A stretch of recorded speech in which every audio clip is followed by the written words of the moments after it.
What's up, everybody, and welcome back to another episode of Ask PG Braun. And we have my roundtable with me today of Billy Gagliardo and IFBB Pro Sandy Gambin. But I also have a special guest on the show.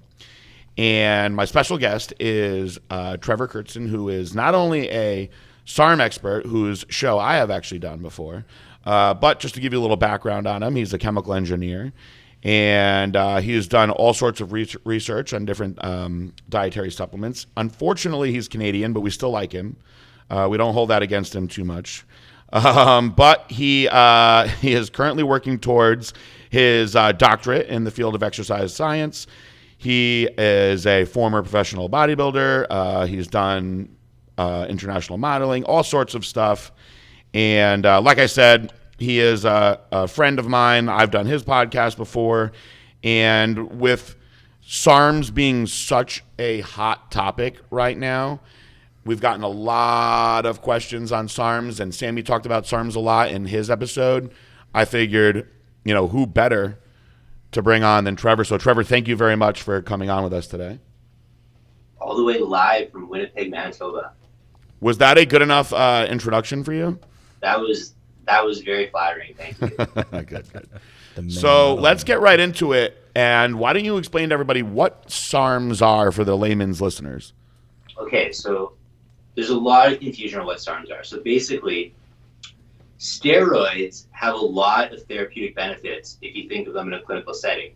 Someone with HIV or cancer or some sort of muscle wasting disease, if you gave them steroids, that would improve quality of life, that would improve functionality. But the problem with steroids is that steroids aren't selective, so that also affect your liver and your prostate. So you wouldn't want to be giving someone with cancer, someone that's going to negatively affect your liver. And then also there's the androgenic properties for females and things like that. So what researchers did is they basically said, hey, is there a way that we could make a steroid that would give them the therapeutic benefits and none of the side effects? And that's basically what SARMs are.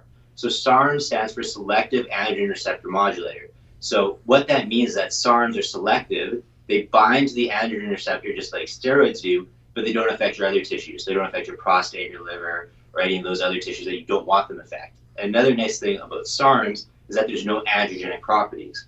So steroids have two overlapping effects. They have anabolic properties, which is to build muscle, and then also androgenic properties, and that's to increase male sexual characteristics. So testosterone, for example, 100 to 100 anabolic to androgenic ratio. That's why as a boy goes through puberty, he gets bigger and stronger, but then he also starts growing facial hair, his voice deepens, all that type of stuff. Now, for a man, if he takes an androgenic steroid, it's not really that big of a deal because he already has a lot of androgenic hormones in his body. He might just grow a little bit more body hair, sweat a little bit more, things like that. But for a woman, because she doesn't have these androgenic hormones in her body, she's going to get facial hair growth, she's going to get clitoral enlargement, a lot of these sides. She's basically going to turn into a man, which is what we don't want. So that's the nice thing about SARMs, that number one, they're selective, and then number two, there's no androgenic properties so that you won't get any side effects from them. So there's going to be so many questions that stem just from that statement alone, but I think to best move this along the right way, and then I think that you'll answer questions as we go along, we can get into, now that people have an understanding of what SARMs are, one of the things that I didn't actually throw in the outline that I would like to talk about is, what do you think about all the people who think that SARMs are a waste of time and say, well, why wouldn't you just get on steroids, which they obviously don't understand what SARMs are, but I get that a lot now. So the problem with SARMs is that they're not regulated. They're sold right now as a research chemical. So what that means is that the company selling them, if they put for research purposes only on the label, they can legally sell whatever they want. It's an FDA loophole. So they could literally put urine in that bottle and put for research purposes only and legally sell it. So a lot of people who are using SARMs and say they got nothing from them, most likely they got fake product. If you go on like Alibaba or whatever, and you look at the cost of raw hormones, testosterone is around $800 per kilo, where a SARM, let's say Osterin, is about $10,000 per kilo. So Osterin, so any SARM, Osterin, S4, Rad 140, whatever SARM you want to talk about, they're very, very expensive. So I think a lot of people are getting fake product. And then another misconception about SARMs is that because they don't cause any water retention, you're not going to get that initial scale weight. So if you were to use a very wet steroid, let's say you're going to use D-bol or Anadrol or Deca, within 2 weeks of taking it, you're going to step on the scale and you're going to be 10 pounds heavier. That's not muscle gain, that's water retention. But because SARMs don't cause any water retention, I think someone would take an oral SARM and they compare it to something like D-bol and be like, hey, on D-bol, I gained 10 pounds in 2 weeks. On Ostrin, I gained 1 pound. Ostrin is way less strong. So I think that's some of the reasons. Another reason is that SARMs don't aromatize into estrogen, and to maximize muscle building, you do want a little bit of estrogen because estrogen sensitizes the androgen receptor. So if you actually want to build muscle at the fastest rate possible, you wouldn't just use SARMs, you'd use SARMs in conjunction with steroids. Which I think that people are doing more. I mean, Sami is a perfect advocate of that. I actually think that SARMs played a humongous role in the difference in his physique from last year to this year, and especially from Canada to Texas. And I don't know how open you want to be about what you did from Canada to Texas, but you had a pretty thorough SARM protocol, if you want to throw it out there real quick before we go farther into the discussion. Yeah, I actually talked to Trevor about this and PJ and Billy. Basically, I dropped a few other compounds that I was taking, and I added in Rad. Which compounds did you drop? I dropped Winnie, and I dropped Tren. Which many people would be very scared to remove those two things. Yeah, that's almost like a guarantee going into a show. And so you then did what? I introduced YK11 at 10 milligrams, and I introduced Rad 140 at 20 milligrams. And you did that for how long? I did that for 3 weeks. And you noticed what? Significant difference in conditioning, hardness of the muscle, more fullness, and then the last 10 days, I added in 20 milligrams of S23 oral. And how do you think? What do you think of that protocol, Trevor? I think it's good. Another thing about SARMs versus steroids is that steroids are very effective. Like Tren, no one's gonna argue Tren. Like, it works very, very well. But because it's so androgenic and it puts such a strain on your body that if you've been using Tren for a long time, your physique almost looks tired. Yes. And you guys know what I'm talking about. Like, you'll see a really good bodybuilder do show after show after show, and he almost just looks exhausted. And it doesn't matter, how many rest days he take or what's his diet looks like. His body's just burnt out because he's using so many androgens. So the reason why Sami was able to progress at all those shows is that by using SARMs, there's no androgenic properties, so it doesn't stress out your body as much, if that makes sense. 100%. It's kind of like when your adrenal like fatigued, adding more caffeine. No, you got to titrate down and kind of cleanse yourself. You rejoice yourself with something new. It's hitting the body very differently. Yeah, it's kind of like their adrenal glands are burnt out, right? So normally they would take 1 scoop of pre-workout, and that no longer works anymore. So then they take 2 scoops, and they take 3 scoops, and they take 4 scoops, and you're on this like vicious cycle that you're just gonna dig yourself deeper and deeper and deeper into a hole unless you give your body a chance to recover. So when you're using anything that's harsh on the central nervous system, androgenic steroids, stimulants, things like that, I'm not saying don't use these things, but you have to be cycling on and off of them. So that's why, if you're using a stimulant-based pre-workout, take a week off of it and then come back on it, and it's going to hit you like it never hit you before because your adrenal glands had a chance to resensitize. Same thing with steroids. Right? I'm not saying don't use Tren, but use it for a short period of time and then let your body switch heal. the compound, blitz it. Can you overtax the androgen receptor with SARMs? So this is something that's never been studied. This is a question I get asked a lot, is that because SARMs have a higher binding affinity for the androgen receptor. So I talk about this all in depth in the SARMs book, but there's a Km value, and basically the Km value is the affinity of a compound to bind to the androgen receptor. So LGD has a Km value of about 1, and testosterone has a Km value of about 40. So that means LGD will bind to the androgen receptor 40 times stronger than testosterone. So a lot of people ask, well, if all these SARMs are binding to the androgen receptor stronger than steroids, wouldn't the steroids then float around in your bloodstream and aromatize into compounds you don't want and cause side effects? And that's a really good question, but you have so many androgen receptors. In order for that to happen, you would have to be taking such astronomical dosages. I don't think you could actually physically do it. I don't think you can inject your body that much. So theoretically it's possible, but in a real world sense, unless you're injecting like a vial of T400 every single day, it's not possible. Interesting. Very interesting. Very. So to get back into the basics of SARMs, because I want to try to cover as much as possible, when did SARMs really start coming to be? Because when I was competing, there were no SARMs. Nobody was using SARMs. I retired in 2012. I had never heard anyone speak about SARMs, and then I started seeing them around 13, 14 with some of the first basic SARMs like Austrian, LGD. When did SARMs, like, where did they come from, and you know, how did it all happen? It was in the late 1900s that SARMs started to actually be developed. So it was in the early 2000s that we started to do clinical trials on them. And I'd say it's only been about the last, 8 years where, you know, people have actually started to pay attention to them, both as bodybuilders and in the academic sense. So basically, let's say about 25 years ago, people had this hypothesis of, hey, we could make a selective steroid. So then it started to get developed, and then they started to do some rat studies. And then it's only about the last 15 to 10 years where people have actually been doing, you know, clinical trials with humans, seeing how these things work. So they're very, very new.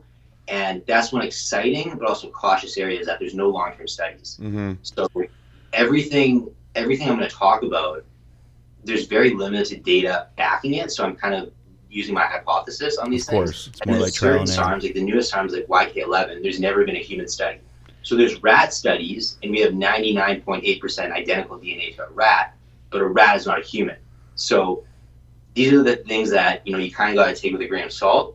I personally, and this is my hypothesis, I think SARMs are safer than steroids, but there's never been a long-term study done. So in 50 years, we might look back at this and go like, what the hell were we doing? Like, I can't believe we were injecting these things into our bodies. Now, I just think that'll happen, but that is a possibility. what SARMs have been tested on humans so far? Austrian is the most tested. So Yep. if someone listening to this podcast has never wanted to use SARMs before and wants, you know, to start with SARMs and wants the safest option, Austrian is by far the safest option. Carterin would be the second one. Now, there was one rat study that showed the rats that were given Carterin caused cancer. I talk about this in the SARMs ebook. They gave the rats Carterin for 2 years.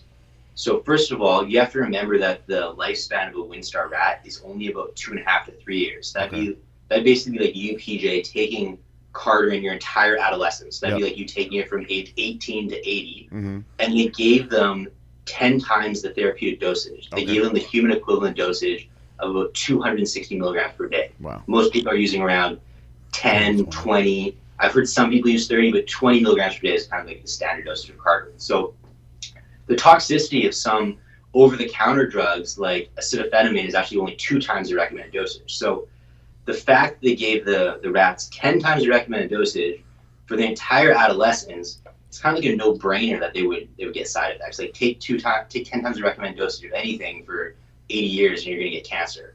What positive effects happened to the rats in that time period? They increased metabolism, they increased fat oxidation, they improved insulin sensitivity. My thinking is that there was some foul play here. Mm-hmm. What I'm thinking is that, you know, pharmaceutical companies want to patent these drugs and want to get them licensed as pharmaceuticals, because right now anyone can buy them as research chemicals. So what I'm thinking is that some scientist who's working for these pharmaceutical companies developed a clinical trial trying to get this side effect so that they can then get it off so then basically the FDA would ban them and then they could only be purchased as a pharmaceutical. That's what I'm thinking is happening. This is all hypothetical. No one really knows, but that's my personal opinion. I mean, it makes sense. Yeah. Carterin is a PPAR agonist. Basically, a PPAR agonist is a fancy way to say it influences the genes in your body that increase fat oxidation, increase metabolism. Now, a lot of things that you take every day, fish oil, green tea, these are PPAR agonists as well. Carterin, obviously just being a drug, affects them to a greater extent. PPAR agonists are very safe. They improve cholesterol, they increase muscle insulin sensitivity, like all really, really good things. Carterin could theoretically cure type 2 diabetes because it decreases body fat, it improves metabolism, it improves insulin sensitivity, all things that, you know, a type 2 diabetic doesn't have. So what I'm thinking is that in the next 10 to 15 years, Carterin is going to get renamed something else. It's going to be called like Lipozyme or something like that, and it's going to be sold as a pharmaceutical. That makes complete sense. And I first saw this coming with SARMs years ago, and you know, I'll say it again at the end of this episode. Blackstone Labs does not sell SARMs. Nope. we are just here for the topic of discussion and, of course, for the, educational side of it. But when I first started seeing SARMs, I did the most research myself personally on Osterine, and it did seem, based on the studies that I had found, to be pretty safe. And I actually used Osterine very effectively at a dose of, I went up to 30 milligrams a day. And I had told people that I thought it was pretty comparable in many ways to Anavar. And I actually had many women that I was working with that couldn't get their hands on real Anavar, which often happens. And they felt that they could get their hands on real Osterine and used 10 milligrams of Osterine very, very effectively. And most of them loved it. And I did see that they were doing some studies on Osterine for perhaps bone density, perhaps osteoporosis type things. So after I saw that, I assumed that we wouldn't see those things around for too much longer. But I do know the whole, clinical period of testing, on human trials and whatnot does take a while before we see anything, move to market. I have been waiting to see when we are going to see some of these things. So you think that Cardarine would most likely be the first one that we saw sold medically? Probably Cardarine and Osterine, but for different things. Cardarine would be for type 2 diabetes, and then Osterine would be for sarcopenia, which is a loss of muscle associated with age. Mm-hmm. And then also with sarcopenia comes osteoporosis. They go hand in hand. Basically, as you get older, your bone mineral density decreases and the amount of muscle you have decreases. So they would be giving Osterine to older adults as like a therapeutic drug. And then Cardarine they would be using for weight loss and type 2 diabetes. So I personally think those two are going to be the first two just because they have the most studies. Yeah. But you never know. There might be a really big pharmaceutical company that develops a new one, and they put so much money into it that they do, like 50 clinical trials all at the same time, and then they get that one license first. You never really know. Mm-hmm. And with these pharmaceutical companies, you never know what they're going to do. They're very meticulous. They have their own hidden agenda that they don't release to the public. Absolutely. So if somebody did have access to the proper doses of real Osterine and Cardarine, what would be the effective doses for somebody, on the Osterine side looking to build muscle, and on the Cardarine side, of course, looking for those benefits? So Osterine is very mild. Mm-hmm. I wouldn't really recommend Osterine for a man unless your goal is just to improve recovery, you have some joint injuries, things like that. Osterine is great for females. Like Osterine at around 10 milligrams per day for a female, you're going to gain about 5 pounds in 8 to 10 weeks. You're going to feel great. You're going to have no side effects. Your sex drive's going to go through the roof. Osterine for females is amazing. For a man, unless you're using like a post-cycle therapy, or unless your goal isn't really to build muscle, it's more just body recomposition and things like that, I wouldn't use it. And then for a man, you'd want to use about 25 milligrams per day. For Cardarine, you want to use about 20 milligrams per day.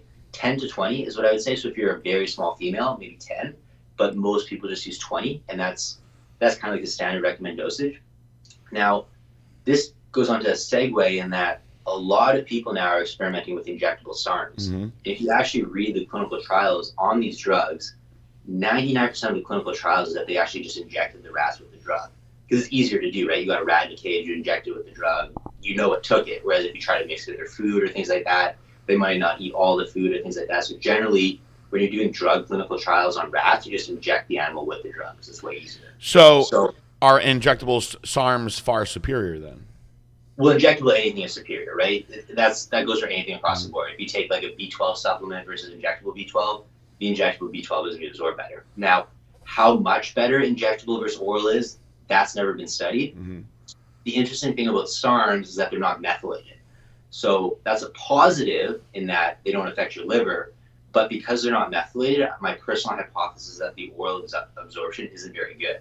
Interesting. And that's why I think, Sam, you've experimented with both injectable LGD versus oral LGD. Most people, when they're using the injectable at the same dosage, are noticing a big, big difference. It's huge. It's just injectable in general.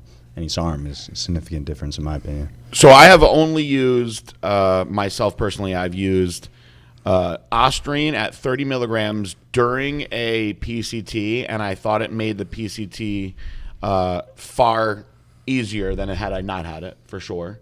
as far as my recovery and soreness and whatnot went.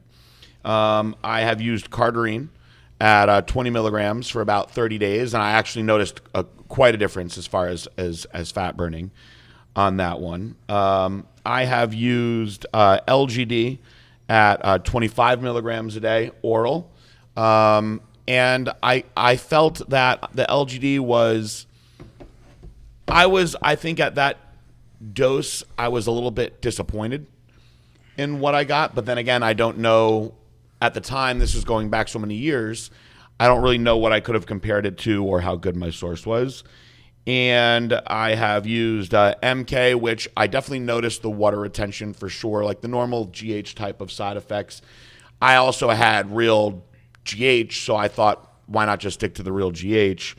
The most profound changes that I've ever seen by far, and I've said this before on my podcast before, to any oral supplement that I've ever taken, and that goes for Anavar, Anadrol, Dianabol, Winstrol, S23 changed my body faster and in a more impressive way than anything that I have ever taken. And I did it for 30 days, and I did 20 milligrams for the first week. And I had, Tony Huge had said he had gone up to 100 milligrams. So I was like, you know what, maybe I'll go to 30. So I went to 30 milligrams for 2 weeks, and that's when I was really, really changing, where everybody was like, man, what are you doing? You're getting bigger and leaner and harder.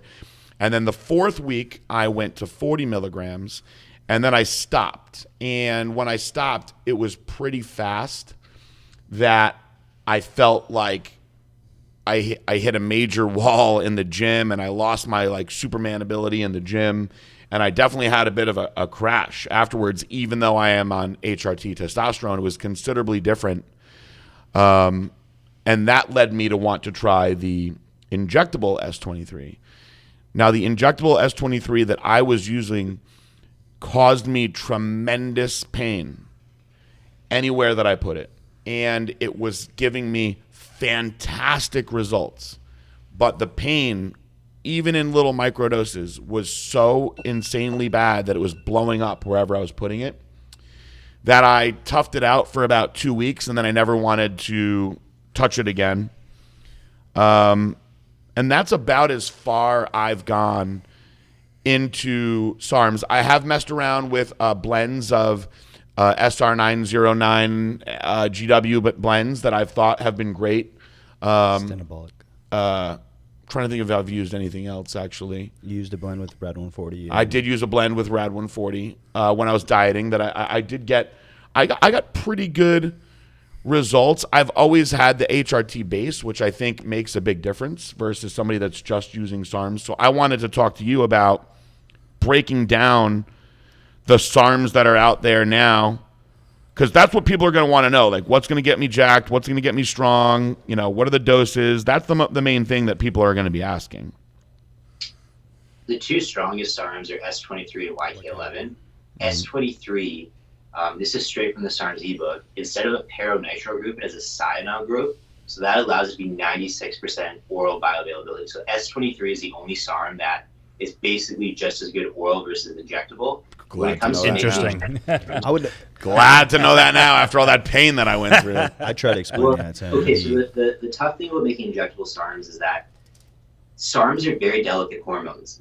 Testosterone, whatever steroid you're talking about, these are cholesterol-based hormones. These are fat-based molecules, so they're very, very stable. You can cook it, and you basically can't denature this hormone. But SARMs, they denature very, very easily. So if the saturation point is 210 degrees Celsius, and you just get that up to 225, you'll denature the hormone. So SARMs are very, very difficult to make. Some are water soluble, some are oil based. You got to know which oil you're using too. It's very, very complicated. So S23 injectable, it shouldn't hurt. Basically, whoever made that, you probably just got a bad batch, or they didn't know what they were doing. It happens, right? If the saturation point's 210 and you cook it up to 225, everyone makes mistakes. And then because S23 is so expensive, they probably didn't want to throw it out, so they just sold it, even though they didn't know they screwed up. So S23 and YK11, those are the best oral bioavailability and the strongest SARMs. That's what I was Now, going to say. YK11, that one's methylated, and this is a very unique drug in that it's almost like half designer steroid, half SARM.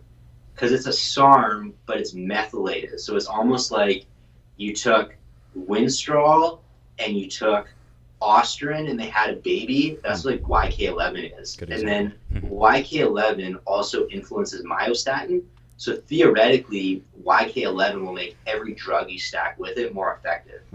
Like resensitizing the out of androgen all receptors. of all the SARMs, YK11 is the one I'm the most interested in, and YK11 is the one that I think is going to revolutionize bodybuilding the most. And Sammy, how you have used YK11? I love YK. It's my favorite one. I know Tony Hughes loves YK, but didn't Tony Hughes also believe that he tore his hamstring because of YK11?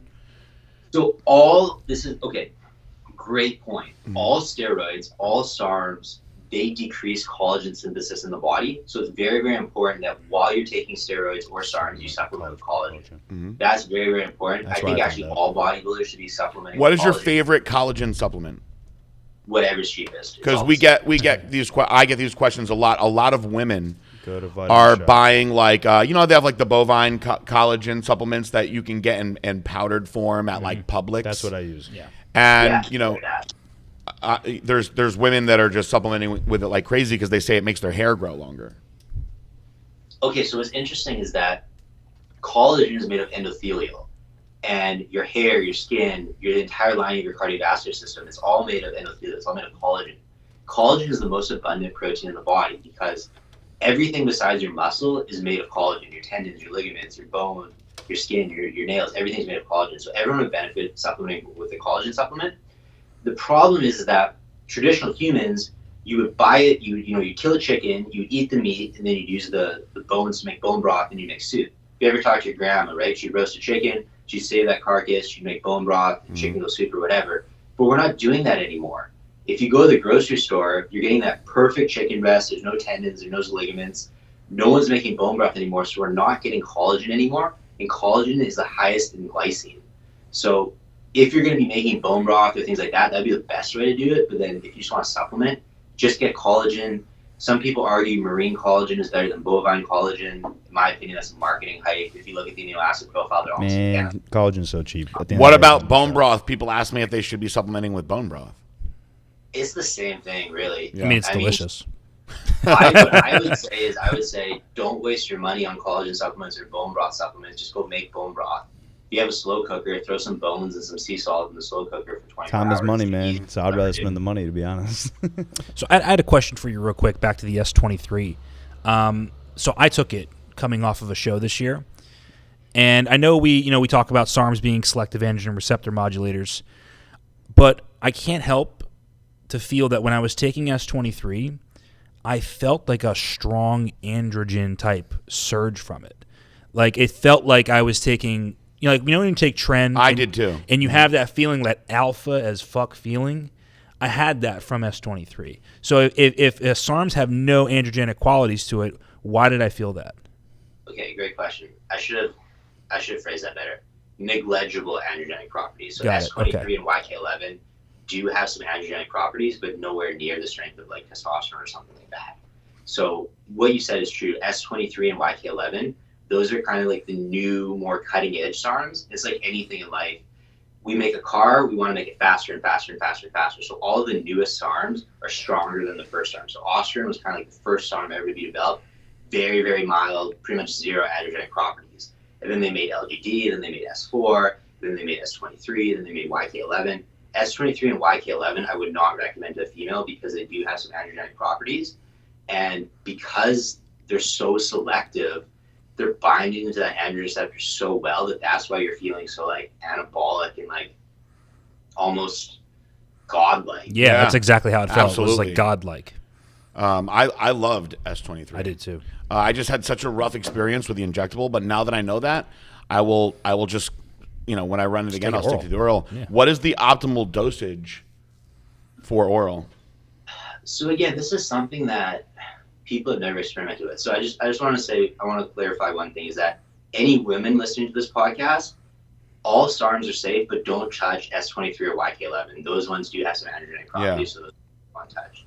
Now, S23, most people are using about 10 milligrams per day. Tony has gone up to, I think, 50. He said 100, he told me. In the generation iron transformation, Yep. people run 50. And people say like 50 milligrams of S23, that's an absurd dosage, but what dosage of Winstrol do most people take? 50. So it doesn't seem that crazy to me. I would say, start at 10. 10 would be kind of the conservative dosage and then work your way up. I don't think it's crazy. I think it's just more of like there's obviously going up to 50 milligrams is just more side effects in my opinion. Yeah, you increase the dosage of anything, you're getting more side effects. That's 100%. There's like a bell curve response. Like as you increase your dosage, your results also increase, and then eventually it starts to taper off, and you get the side effects. Thinning, stuff like that. What about? So it depends on size, body weight, experience, amount of muscle. If you're just a younger guy who's never really used SARM, I'd start at 10. If you're like a pro bodybuilder like Sami, who's got a lot of muscle and has like, a lot of years training hard in the gym, I'd probably use like 30, 40, 50. Good to know. Now, so if you were going to use S23 and YK11 together, what would be a safe and smart dosage of each one? They're pretty similar, so I would pick one or the other and then stack with RVD. That's what I would do. Okay. So the way, if you want to build muscle at the fastest rate possible, you use a steroid that aromatizes into estrogen, testosterone the easiest. Yep. You just use a little bit, like 200 milligrams per week. You basically just want a little bit of estrogen in your system to sensitize the androgen receptor. Mm-hmm. Then also men need some estrogen for sexual function and things like that. So you use like a hormone replacement and therapy dosage of testosterone. You use something androgenic, so that'd be like tren, and that's just to give you a lot of strength and aggression in the gym. You use an anabolic like LGD, and then you use something to lower myostatin like YK11. You use those four, and then if you want to get even crazier, you use insulin and growth hormone on top of it. That's what we use in the generation iron transformations, and that's how we put 43 pounds of muscle on someone in 30 days. Yeah. And we have scans to prove it. And I'm not saying do this, because that guy, he would work out and then he would lie in bed all day. He was so exhausted. Like he was gaining muscle at such a fast rate, he felt like a zombie. Like it sounds like gaining 40 pounds of muscle in 30 days. Like, oh man, that'd be amazing. But this guy, he would work out, eat, and he would eat, lie down for an hour, eat, lie down for an hour, work out, lie down for that's all he did was eat and lie down because he was just so exhausted. That's crazy. That's cool though. It's going to be enhanced too. I'm certainly intrigued more now. I was going to, at one point I was planning on, I haven't worked out in a couple of weeks. I unfortunately had mono, and part of what I wanted to do when I came back was use some S23 again, but maybe I'll use YK11 instead. They're pretty similar. I use one or the other. YK11, I would say would be better if you're stacking it with other things, but S23, if you're going to be using that as your primary anabolic, I would pick that. So let's say you're going to use one SARM plus Carterin, then I would pick S23. But let's say we're going to use Carterin, LGD, maybe some testosterone, then I would use YK11. So it depends on if you're going to be using multiple compounds or just one. Yeah, I care the most about being lean. So most of these guys are YK11. trying to get bigger and bigger these days. I care the most about having the lowest level of body fat. I just really liked the way that S23 made me feel very strong, and it gave me a very hard look. I would stack S23 with Carterin and SR9009. Yeah, and I liked SR909 a lot. 09 is that, so Carterin is a PPAR agonist, SR9009 is a Rev or B agonist. Very, very similar things. Carterin influences the genes on fat loss more, where SR9009 influences the genes on mitochondria, on energy more. So SR9009 would be something that like an MMA fighter or a boxer would really like, because his ATP, it would just be going nonstop. It'd be crazy. But that's also good for fat loss because you don't get tired. You do 45 minutes of cardio, you feel like you could do 3 hours. So depending on what your goals are, I would use one of those or even both of them plus S23, because S23 is a really good hardener. But honestly, all SARMs are good hardeners because you don't get any water retention. Yeah, I'll be honest. In my opinion, I think Rad 140 and YK11 with GW and SR9009 would be a little more beneficial for what he's going for, in my opinion. If I'm correct. With the test when it really comes down to it, it's kind of like you have chicken breast. Are you gonna eat brown rice with it? Are you gonna eat quinoa with it? Are you gonna eat sweet potato with it? They're all good Personal options. It's kind of just like preference, yeah. pick what you want at that meal. For what you're trying to do, I would do Carterin, SR9009, then pick S23, pick Rad140, or pick YK11. Everyone's different. Everyone reacts to drugs a little bit differently. So I you love might the maybe mental, like one a little bit the more. mental second, aggression you get off of Rad Rad 140, man. Similar. But I can use the oral S23 fine. Anything else you would suggest getting an injectable then? S23 is 96% oral bioavailable. YK11 is also very oral bioavailable because it's methylated. Mm-hmm. Now, because it's methylated, you wouldn't want to use YK11 for a long duration because it is liver toxic. Yep. So if you were going to do, let's say, a 12-week SARM cycle, I would say S23. You Okay. can do it oral. You don't have to worry about injectables. I usually run my stuff in shorter blasts anyway, so. Yeah, then you could do 4 weeks YK11, 4 weeks S23. S23, YK11, Carterin, MK677, and Osterin are all very, very good orally. SR9009, LGD, S4, and Rad140 you want to inject. 100%. So I'll agree with that 100%. S4 seems to be the one that I've been hearing more questions about lately. So can you tell us a little bit more about S4? S4 is interesting. S4, it often gets compared to Winstrol. It's another really good hardener. You'll get strength from it, but you won't really get size. What's annoying about S4 is that it also binds the retina in your eye. So you'll get this like weird night vision. I've like, heard that. Yeah, that's scary. it's really hard. It's something you can't describe with words. You just almost gotta get this like experience. yellow tint in the side of your eye at nighttime. It's not serious. Like as soon as you stop taking the S4, then it'll stop binding to the retina, and then it goes It's away. like So, it's it like goes if you away were walking through a the week hallway after you're taking it. and you saw like But- yellow everywhere. For a lot of people, I don't think S4 is the best option because a lot of people, are working in the evening. Unless you have, like a 9 to 5 job where you go to the gym after work and then like you're not really doing anything from 8 p.m. on, I wouldn't use the S4 because it is kind of weird. But S4 is really good for strength and hardening. All SARMs are really good for hardening. Like S4, Rad140, YK11, S23, you're going to notice a hardness to your physique. It's almost like Winstrol because you don't get any water retention. There's no estrogen. There's no progesterone, anything like that. LGD is the only SARM you'd get some water retention. And then MK677, you would get water retention as well because that's an HH secretagogue. So If someone is using real growth hormone, is there any point for them to take MK then? Okay, so two different things. So what a growth secretagogue means is that MK677 causes your pituitary gland to increase its HGH output. Mm-hmm. So MK677 isn't growth hormone, it's causing your body to produce more growth hormone. Yep. Whereas when you're taking growth hormone, you're taking the actual drug. Now, your body doesn't really release growth hormone during the day. It releases it in the evening. And it releases it in pulses, like basically while you're asleep, when you're doing your REM sleep, it releases a huge pulse of growth hormone. Your body doesn't really release growth hormone besides in the evening hours, and it doesn't release it as like a trickle effect. It releases it in like maybe like 2 huge pulses in the neck. So the way you could use both of them is that you use growth hormone during the day. So maybe take it first thing in the morning, maybe take it again at lunch or whatever you want to do. Then you use MK677 before bed, and that would maximize the amount of growth hormone your body naturally produces. So basically like a 24-hour loop of growth hormone being outputted, correct? Exactly, yeah. Now, I would say 20 milligrams of MK677 would be equivalent to about 4 IUs of Growth hormone. So for most people who are using growth hormone, they just want to get a little bit of fat loss, better recovery, better skin. I would say MK677. What can you use? Now, if you're trying to be the next Ronnie Coleman, then you'd want to use actual growth hormone in conjunction with it. But for 99% of people, I would say MK677 would replace their growth hormone. Interesting. What can users do to prevent the water retention? Is there anything you would recommend, or is it just diet? You can't do anything. It's like just like how growth. It's just the hormone. Yeah, I mean, if you're using real growth hormone at 4 IUs or more, you're going to hold water. That's just the way that it is. No, just a question. Yep.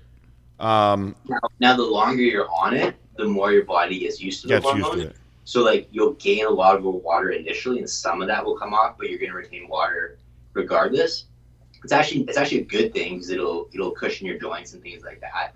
You'd want to obviously take it out 2 weeks before like a bodybuilding show or a photo shoot or something like that. But unless you suffer from high blood pressure, retaining a little bit of water isn't an issue. It'd actually probably be a good thing for your training. So women that are listening, best protocol for women, let's just say between like bikini and we'll say even like a female bodybuilder, what would they look at as far as dosages and SARMs? Because we're going to get a lot of those questions also. So here's the conundrum, or however you want to say it, is that I think something like MK677 is great for females because it would increase how their skin looks, how their hair looks. It would help them sleep. It would help with recovery.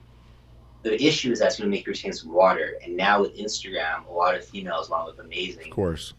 Every single day, right? So something like MK677, I would say would be highly beneficial, but a lot of females wouldn't want to touch it. So for a female who's just looking to tighten up her physique, not really trying to build a lot of muscle, Carter and Austrian would be very, very safe. Carter and Austrian is what I gave my girlfriend, and she's really enjoying it. Didn't really put on any muscle, didn't really put on any scale weight, but you can tell that she's built muscle, like lost fat. All of her muscles look more defined. Her strength has gone up. Her cardiovascular has gone up. No side effects at all whatsoever. She's using a very, very low dosage, 10 milligrams of Carterin and 10 milligrams of Austrian every other day. But she's never used anything before. So I was like, hey, let's start super, super conservative. For a woman who's used something before, you can do 10 to 20 milligrams of Carterin and around 10 milligrams of Austrian every single day. 99% of females listening to this podcast, that's what they would want. Yeah. Because most females nowadays aren't trying to get, super jacked up and huge. But we do have certain women that are hard gainers that are trying to be like bodybuilders. And I had a girl who recently, she put on a lot of size. She was very, very watery though, extremely watery. And she was doing 25 milligrams of Austrian, 25 milligrams of LGD and 25 milligrams of MK, and she had gotten extremely strong, put on a lot of size, but she looked like a water buffalo. That is the MK that was causing all that water retention. Yeah. 20 milligrams of MK for a female is a lot. Figured that. Yeah. Especially, I think it's at one dosage. She's not even splitting it up. Yeah. And so she It was was like one of those trinklets. 7 weeks in, but she's a women's physique pro that was trying to put on size. So this is a girl who has, used Nandrolone before. This is a girl that's used Winstrol before. It's a girl that's used Primbolin, or at least thinks that she has. God only knows on the black market what a lot of these women have taken. Test probe. You know what I mean? So, in my opinion, I just wanted to clarify this, actually get this out there. Could that woman take 5 to 10 milligrams of S23? And it'd be safe if she's messed with other androgens like Winstrol, Nandrolone, stuff like that. So if I was her coach, I'm always extra conservative because the last thing I want is some woman to get emasculating side effects and come back to me and say, hey, you did this to me. It's kind of like when a woman takes Winstrol. If she takes a low dosage, chances are she can get away with it, but you're venturing into dangerous territory. Yeah. Also, because she retained that much water, she might have got fake SARMs. absolutely. What a lot of underground sources are doing is that instead of LGD, they'll put something like Superdrol in there, which is, really effective. You're going to take Superdrol and you're going to be like jacked up and be like, wow, this stuff is awesome. But for a woman to gain that much water retention, I'm thinking like maybe her source was bunk. It could also be diet related too. Like I know, like for example, I was just in Mexico with my girlfriend. I gained maybe like a pound in Mexico because we were at an all-inclusive resort. I'd have maybe like 2 drinks per day. I'd go to the buffet and be like, oh, this looks good. I'll have a little bit of that, a little bit of that. I didn't really eat to gluttony, whereas her, it was like, oh my goodness, like, gonna eat this. Like, she gained 15 pounds in a week. So maybe this woman, I'm not saying, but maybe because she was on such a restrictive pre-contest diet, maybe now she's eating a lot more than she should be, especially like nighttime eating and things like that. That could also be playing a role. There's so many factors that can be influencing it. Yeah. I mean, there's definitely, of course, other factors. I'm just curious. Women ask me a lot because women always want to get their hands on Anavar, and I just think that in the gym, you're very often just not getting real Anavar. Now, on the flip side, I wonder, are they able to get real SARMs easier? That's a big question, for me, and that's even something that I wonder, if you're not getting the SARMs, if you don't know what you're getting because you don't know the source, then you have no idea what's going to happen to your body after that. I think for a guy, it's obviously a little bit safer than a woman randomly going to go try to take these SARMs. But, we can't, people ask me all the time, they're like, where should I get my SARMs from? And I always tell them, I'm like, look, I hear that certain people get them from certain places, but I can't advocate anything. That's the problem, I think, with stuff like that. Or what a lot of sources do is that it's like a Coke dealer, right? What they'll do is they'll send out an amazing product the first year, get a huge clientele list, send out fake product for a year, and then close up shop.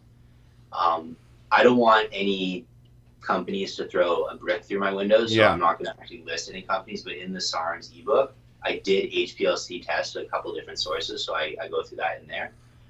A lot of companies are selling fake SARMs, and that's the unfortunate thing. And to be completely transparent, I don't think it's always the source doing it on purpose. I think it's their source in China that's screwing them. Probably. So I think that's the next question. I mean, I'm almost positive you've probably gotten this question already, but there is word that China is now having a new trade ban on SARMs and on a lot of anabolic hormones. Do you think that is actually going to affect the availability of those substances? No. Steroids have been illegal in China for 20 years. That doesn't stop them. Chinese people don't care. If you're going to pay them, they'll do it. Just like fentanyl. Fentanyl is illegal in China, but where all the fentanyl is coming from? It's coming from China. Oh, I know. I think that's why the bill was passed. What, because of fentanyl? It's basically China trying to clean up their image, saying like, hey, we know that a lot of these drugs are coming out of China. We don't support this. We're going to pass this bill. They're just trying to clean up their image. Nothing's going to change. So what about the SARM Act? Where's that at? So that will change. What's going to happen is that U.S. companies will no longer be able to sell SARMs. So then it's just going to be just like steroids. You have to import them from China or other countries or things like that. But what happens is that HPLC testing is not cheap and it's not easy to do. If you don't know a guy at a university, you can't just contact a lab clinic and say, hey, I'm going to send you some S23 and test it. Like they're not gonna take your phone call, right? They're gonna be like, that's a gray area. I don't want to touch it. It's not worth making $200. Don't ever call me again, right? So what these companies do is they're just gonna send you. You're gonna buy a sample, right? You say like, hey, looking to do a long-term partnership. Can you send us 50 milligrams of Ostrin? That source knows that you're just testing their quality, so they're gonna send you the best Ostrin possible. You're gonna try that 50 milligrams. Maybe you'll send it off for HPLC analysis. And you'll be like, oh, 99% pure. The source is great. Then when you buy a kilo, they're going to send you crap. So basically it's just going to be... Yep. Okay. So they want you to trust the source. These people in China, they don't care. Like if they're going to sell fake eggs to their own citizens, think of what they're going to sell some Westerners. So these supplement stores carrying SARMs right now, or if they are SARMs or not, most likely should take them off their out of their inventory, correct? It's hard to say. We all know that the SARMs bill is going to go into legislation. We just don't know when. Probably there'll be like a 90-day washout period before it goes into legislation. So they'll probably have 90 days to get rid of all their stock. I don't think it'd be in legislation immediately. I wouldn't be ordering anymore. I'd kind of be selling off your inventory. I don't think right now they can prosecute you. You'd probably just get whatever you have confiscated. Interesting. Very interesting. No, I wish all you brick and mortars out there listen to that. Yeah. Makes it good for our pro hormones, though. 100%. That's the point of me asking that question. SARMs are just going to be like steroids, right? Like you just have to buy it on the black market. Yeah. And the unfortunate thing, like SARMs are already basically black market if you think about it. Some sources are selling really good stuff. Some sources are selling crap. You don't know what you're getting. And that's the scariest thing about bodybuilding. And that's the reason why I don't want to really take stuff anymore is you buy this stuff, who knows if it's even real? Who knows what you're actually putting in your body? Yeah, that's why, I tell these guys all the time, I am very fortunate that I have a doctor that will write me the scripts for the things that I want. I know exactly what I'm getting. I'm really not interested in trying anything else. I did try certain SARMs here and there, and I did get very good results from some of the ones that I tried. And then I had such a great experience with S23 that I tried the injectable. And like I said, it was just extremely, extremely painful. And I've, sort of taken a break from there. I have a lot of interest for sure. I'm curious of, if people are out there now thinking that they're going to hurry up and run out and buy whatever good SARMs are left, how much time do you think that people have before the market is just flooded with crap? And then it's just banned. I don't even I'd say buying SARMs is just as risky as buying steroids. You buy a bottle of Anavar. Is it Anavar? Is it D-ball? Mm-hmm. Is it a pro hormone? Who really knows it? There's no regulation, because right now you can legally buy them, but they're sold as research chemicals. Yep. So they can legally sell you whatever. So what I would say is, look for a source that has positive reviews. Look for a source that's been around for a while. And if it's kind of like chicken. If chicken is around $4, like one grocery store selling for $3.50, one grocery store selling for $4, one grocery store selling for $4.50, that chicken costs around $4. If one grocery store all of a sudden is selling for $1, that should be a red flag. Like, hey, is this stuff expired, or what's going on? Short dated. And all the time, generally speaking, a bottle of SARMs is around $80, around $80 to $100, right? Depending on if you're in Canada, if you're in the United States, what SARM you're talking about. If a website's selling SARMs for $20, that should be a red flag. Something's probably wrong with it. Yeah. So don't buy the cheapest source. Try to find a source that has, lots of good reviews on it. Check on Reddit. A lot of people actually are HPLC analysis testing these things. Another thing you could do is that besides YK11, SARMs are not methylated, so you could run it for a week and get your liver enzymes checked. And if your liver enzymes go up, then you're not running SARMs, you're running some sort of steroid or pro hormone. That's good. So that'd be another thing you could do. But the unfortunate thing is there's not any home testing kit like Roy Test. You really can't test SARMs unless you have HPLC analysis or you have an infrared spectrum analysis machine, which are around $30,000, and you can't just buy them. It's kind of like a tablet press. You can't just buy a tablet press. Doesn't it cost $7,000 to run a test? I think, correct, per compound? What's up? Doesn't it cost about $7,000 to run the test on the actual machine? No. An HPLC analysis test costs you nothing. They're just charging you for their time and everything. Okay. The machine's expensive, don't get me wrong, but you're basically just paying for a lab tech and everything like that. In your book, you did show stuff that tested quality? Yeah, there was a couple of sources that tested quality. I think there are good sources out there. I'm not saying all the SARMs on the market are crap. I'd actually say there's probably more good sources than bad sources. I think it's just the bad sources that are kind of ruining the image. You know what I mean? It's kind of like everyone focuses on the rotten apple. It's like one teacher molests a student, but there's a million teachers who don't molest students, but everyone talks about the one teacher who did. So I think most of the SARMs being sold are actually, genuine quality. I think there's just a couple of bad apples, and the nice thing is that with how quick information spreads on the internet, those bad apples get cleaned up pretty quick. And your ebook is called what? It's sarmsbook.com. So it's me, Tony, and Coach Trevor. And that information is in there. Correct. Oh well, 100% free. Our listeners should go and check that out. I mean, all your SARM questions. If you want more, especially many of our listeners are going to wonder where to go and find them now. That's the one thing that I'm not really wanting to talk about on here. And there's a book out there for you guys to check out and see. I do have a non-SARM related question. Can you explain for our listeners what exactly is Formafil? Formafil is hydrolonic acid.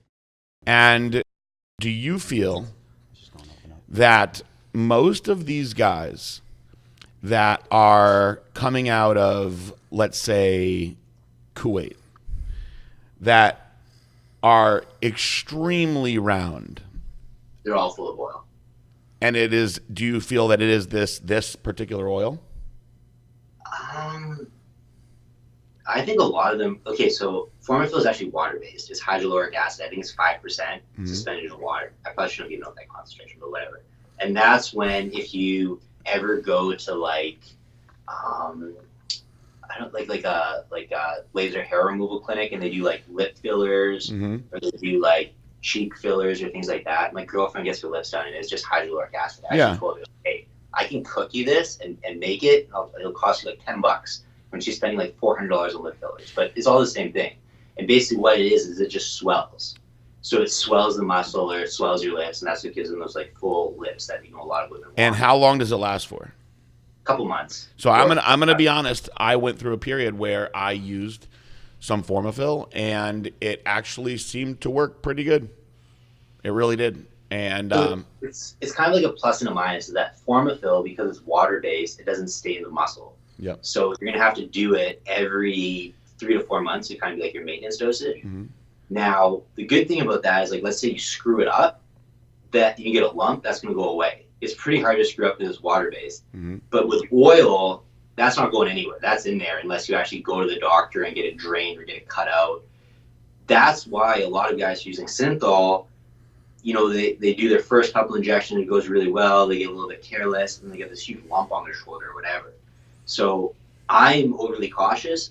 Synthol, theoretically, it's a better investment because it doesn't go away. Mm-hmm. But if you screw it up, you've got a weird looking muscle for the rest of your life unless you actually go to the doctor and get surgery to get that. Yeah, because the Formafil definitely did all go away. What is the proper loading phase for it? Oh man, that's such a loaded question because it depends on what muscle, how big you are. Yeah, and I think it also depends on the desired effect that you're going for also. Yeah. Like, I mean, I don't care enough to actually jimmy up my arms, but if I were to do it, I don't have that huge arms to begin with, so I'd maybe just put like 0.5 mil in each tricep head, 0.5 mil in each bicep head. Very, very, very, very simple, right? Someone like Sami, he's got bigger arms than me, so he'd probably want to do like 1 mil in each tricep head, 1 mil in each bicep head. A lot of people will do like 1 mil in each upper pec, and we'll do that maybe like 2 or 3 times per week for about a month, and we'll take like 4 months off and then do it again. But body it does seem to cause a muscle building effect. I think because you're swelling the muscle so much, you're stretching the fascia, and it's actually building the muscle. Like Tony swears that ever since he's Formafilled his shoulders have actually gotten bigger. And he says like without the Formafil, his shoulders are bigger than when he started. Now, you could also say, well, you've also been training multiple more years. You've also been using drugs for multiple more years. So was it that? Was it a conjunction? Who's to say?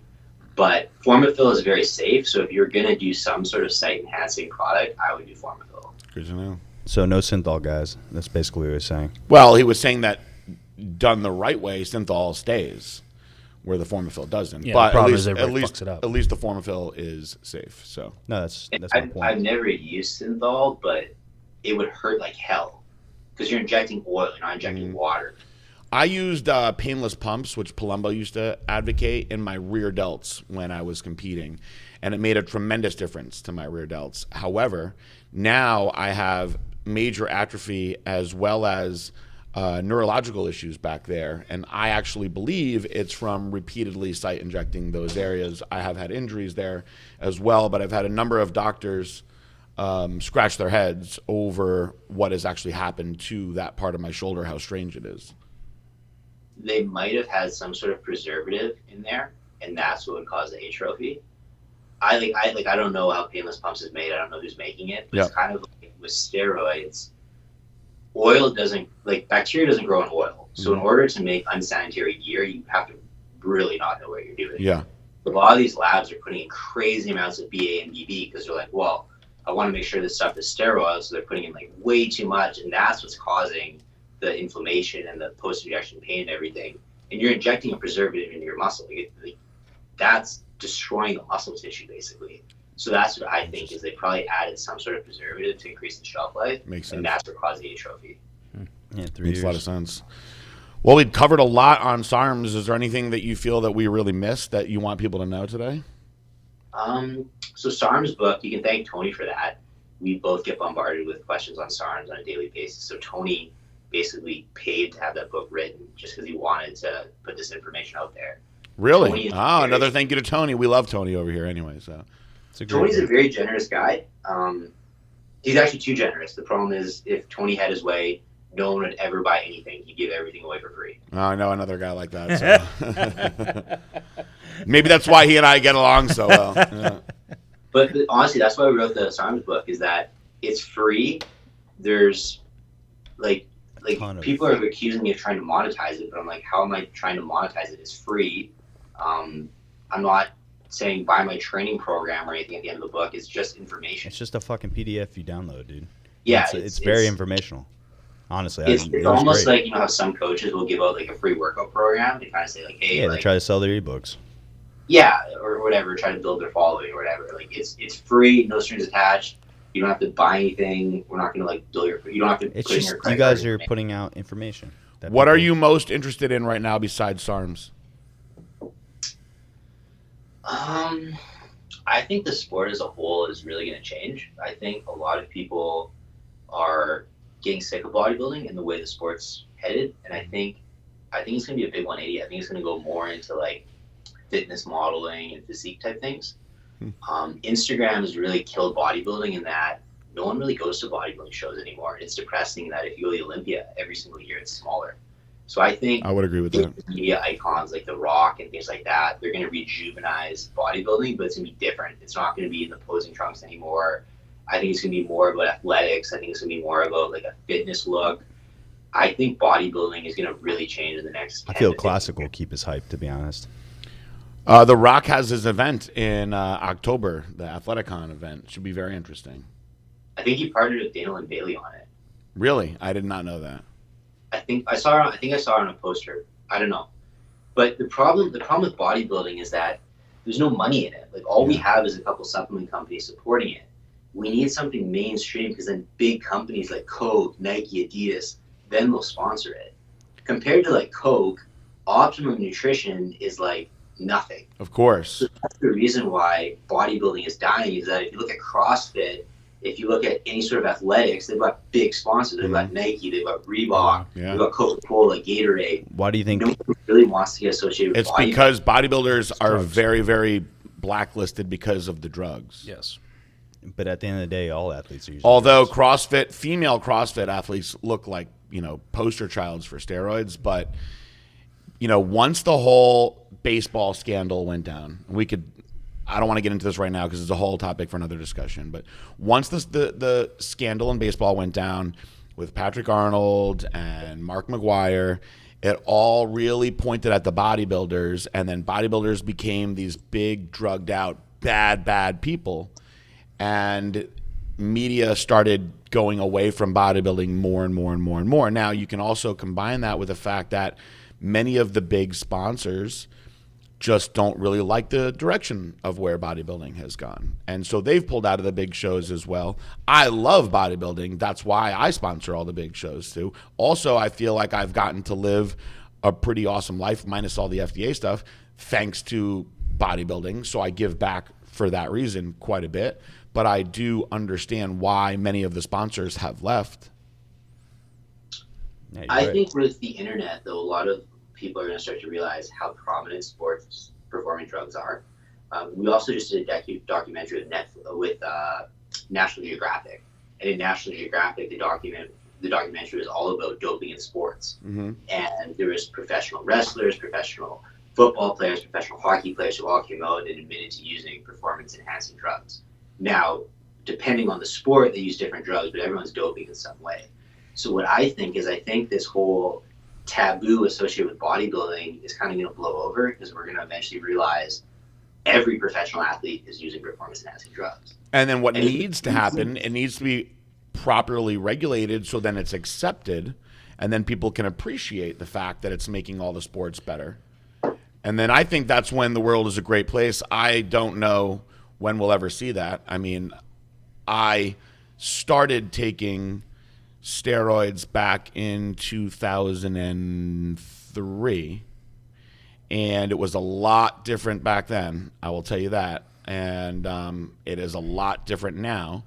Of course, there are many, many doctors now that are doing HRT, which there was none of that Back then. when I started back then. So it's a much, much different world now. I still think that people really frown upon performance-enhancing drugs. I think that people that appreciate the sport, there's a divide where people are often on one side like, I don't care, I just want to watch a good match, or I just want to see the best perform. And then there's, of course, the negative side that looks at it as cheating. So once we get to a point where everyone is allowed to do it the right way, and it is governed the right way, then I think that it could be fantastic for everybody.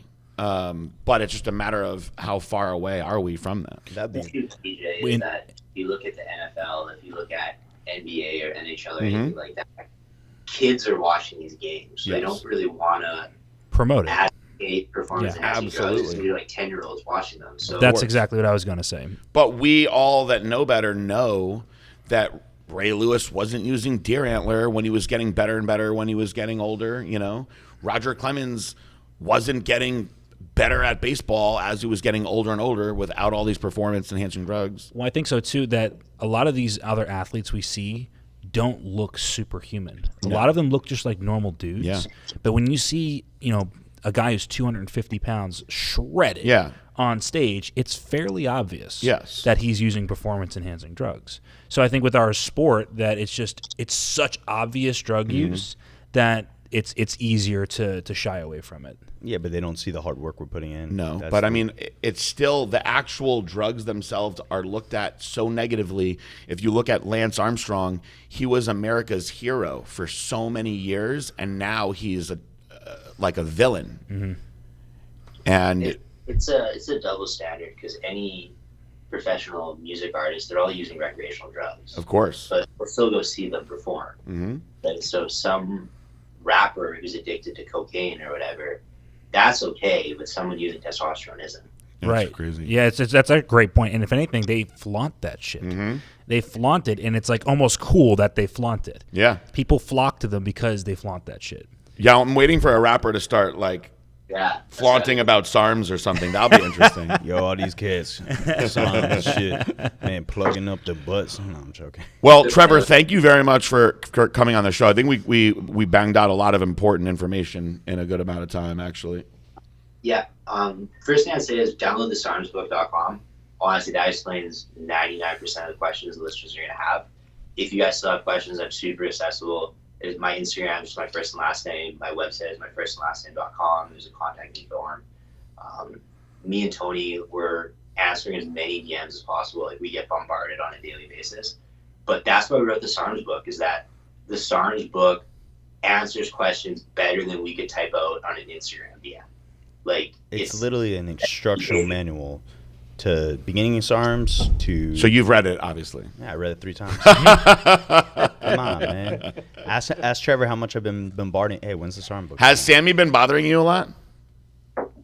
after the SARMs book got released, not so much, but before that, oh my goodness. He gets very obsessive compulsive over things. Well, it's interesting. The problem is that there's not really a lot of information out there, and that if you go on PubMed or whatever and you download a clinical trial, it's in academia lingo that a lot of people don't really understand. Of course.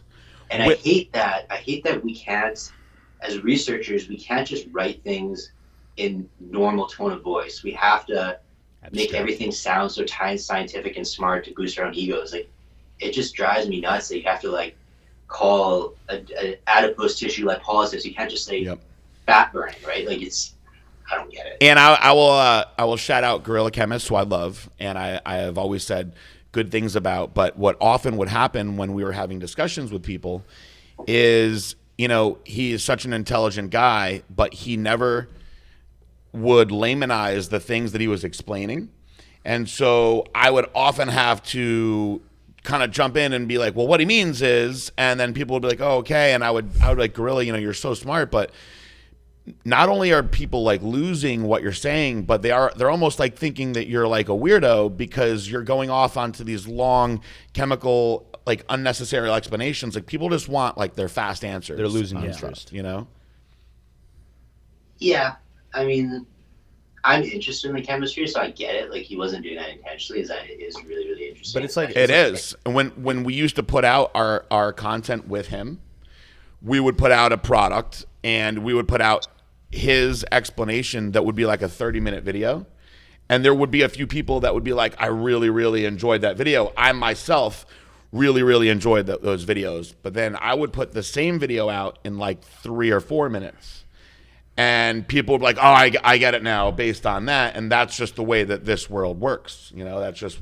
It's like English versus Spanish. Yeah. If you don't speak English. Well, I mean, like Bob the bodybuilder, like doesn't really fucking care about the chemistry most of the time. Yeah. He just wants to know what's it going to do, how long is it going to do it, and how long should I do this for? That's 80% really of your listeners, your clientele. So look, like we want to know the chemistry no matter what. Anyway, we want to be able to understand it. We want to be able to understand our bodies, of course, but even breaking it down to supplements, people just want to know. To me, they're like, well, what can I stack with this because I'm trying to lose weight and I'm trying to get stronger and I want this to happen.